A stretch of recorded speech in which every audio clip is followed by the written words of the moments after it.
All right, sir. How you doing? I'm doing great, man. It's so cool to be here for day two and see the whole new event take shape today. Man, I was really excited to meet you today. I actually love your content. I'm talking like top five content. I love the way you analyze things. And I've been really curious. I'm really interested in the backstory of influencers. Yeah. Yeah, like what were you doing? What inspired you? What made you decide? You just kind of came out of nowhere in my world, actually. But I don't know how long you've been around. But tell me, like, what were you doing before? What's your journey? I did kind of come out of nowhere. I made my first video in May of last year, 2013. And I came out of the GameStop investor space where people were doing all this digging into the financial corruption, but no one was getting the word out beyond Reddit in any meaningful way. And eventually, watching them all do all this research and learn all these things and having it stay in our bubble, I was just like getting sick of waiting for someone to do something. And I realized that I had a lot of the skill sets from my background in teaching and other jobs where it's like, You were a teacher at one point. yeah, I had a bunch of funny, cool teaching jobs when I was younger.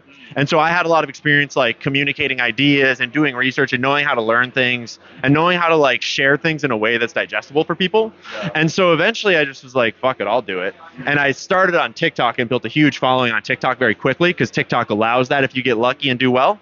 And then when I branched out to all the other platforms, that's how I kind of like came in and took over really quickly because I was coming in with like 1 million followers behind me already. Wow, wow. So, what inspired you to do that style? And also, second part of that question, you do some stuff that people would be very scared to do. And I don't know if that's saying much because it seems like we're living in a very fear-based culture, but you are a very brave man. So tell me about that. What inspired me to do the style of videos that I do as my format is the way I perceive learning and teaching is based in the fact that teaching is not about telling someone information. Teaching is about creating the environment within which they will be led to discover information for themselves.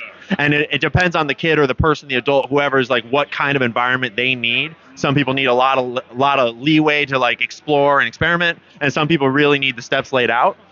But that's fundamentally it's about providing that, not providing information, like not providing answers. And so at first I wasn't really thinking of it in that frame. And when I sat down to make my very first video, it kind of clicked of like, wait a minute, you're thinking about this all wrong. And I also realized how little I knew once I started thinking about how do I talk about this idea on camera. It's like, wait a minute, I don't even know what I'm talking about. So I should just learn. And so I started documenting essentially my process of learning. And that is the ultimate, because then you're starting to share your sources, you're starting to share the information in its base layer and share your conjectures, and you kind of invite people into that learning process.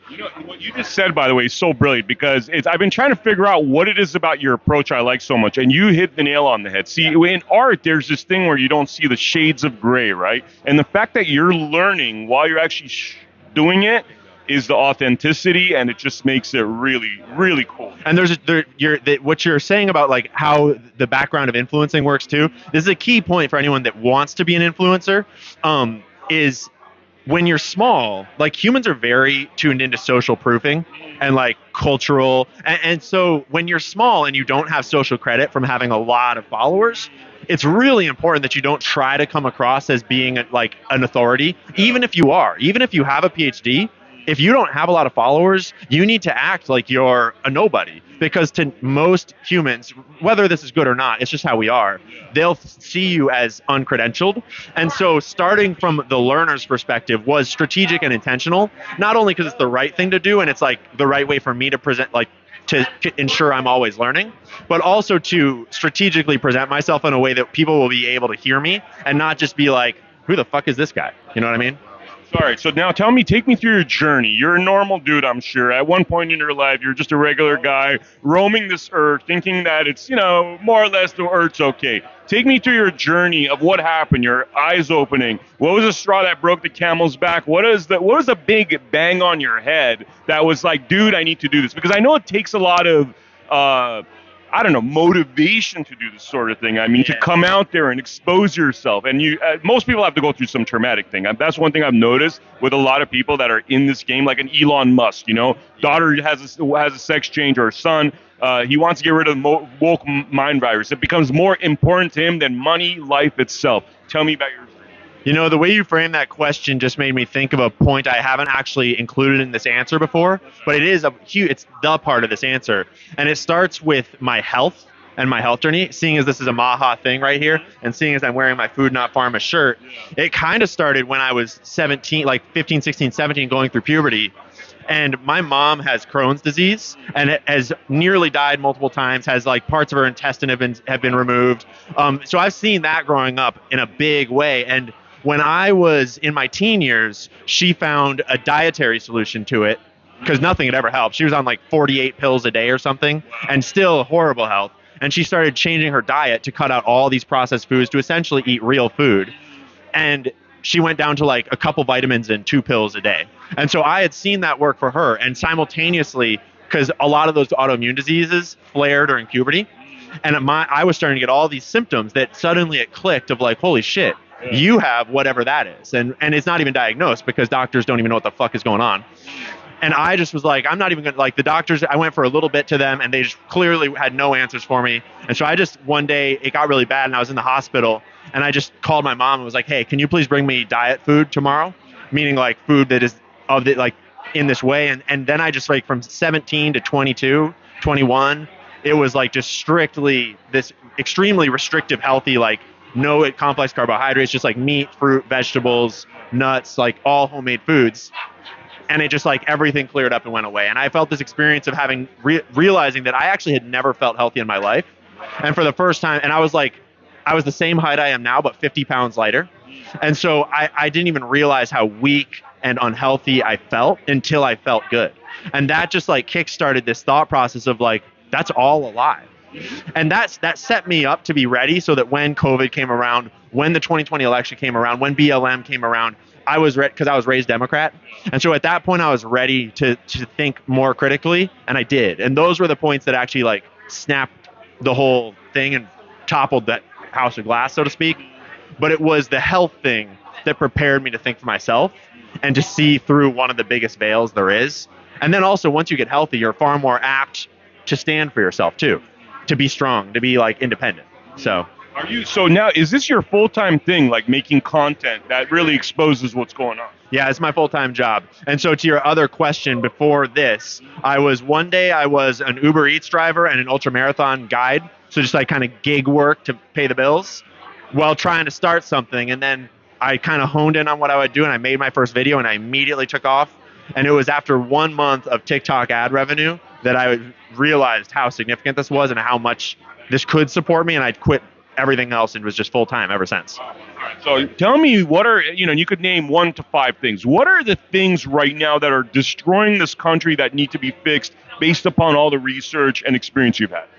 Good questions. In no particular order, the poison in the food and the capture of that whole industry, the poison of free speech and the capture of that whole industry, the purchasing of science and the capture of that whole industry, in line with freedom of speech is the capturing of the media and the feeding of disinformation, division, and hatred into our political spaces, and the demoralization and destruction of gender roles and of the nuclear family and of just a rational conversation around family and gender that is not extreme to either side, but rather just like it's okay to be like, we're all people, it's okay to be loving. Like those 5 camps, I think, are probably the biggest ones. And I leave out war intentionally because if we were to solve all those, we could have a rational conversation about warfare and we would all be able to meet in the middle and speak as adults. But these are all like problems at home that prevent us from even addressing all these other problems. I guess I should probably say the border too, because like, let's be real, that's a fucking problem. But yeah. All right. So as somebody that's very informed, man, and I want your brutal honesty, man. No, gloves off type of thing. Where do you think this is going? What's your future prediction of what's to come and where this is all going? I'm not that informed. Let's be clear. I'm informed on what I've researched, but there's so much I don't know. But my perspective is I see 3 paths forwards. I was just talking about this at breakfast. One path forwards, my most optimistic path forwards is Trump and this whole team wins. Trump is sincere in his desire to change things differently than last time in terms of like having RFK and Tulsi appointing a bunch of cabinet members, and they're actually making sweeping changes, and they address things like human trafficking and the wokeness and the food and the health and the capture. That's ideal.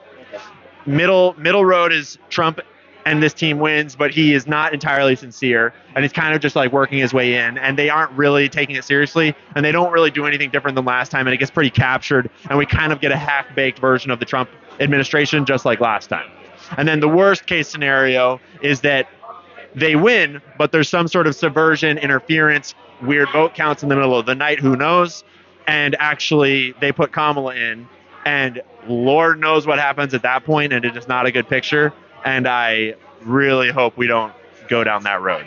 Right, for viewers that want to go down that road, check out the episode with Ivan Raiklin. That's what we're talking about. I'll let Ivan do the talking down that road. Let's just say have a plan, you know. Food, water. Yeah, be thoughtful. Take good care of your family. Don't do anything stupid. So the long term, brother, where do you see the long term? I mean, what is your goals, aspirations with what you want to do in your life? Are you happy being a content creator, influencer for the long run? Do you see yourself running for office? Do you see your nonprofits? I mean, where do you see yourself? Like, you know, like 3 years from now, 5 years from now, 10 years from now? My 5 and 20-year goal space is to revolutionize the education system. To bring, how do I put this into a really short bite? Learning happens where attention is focused, right?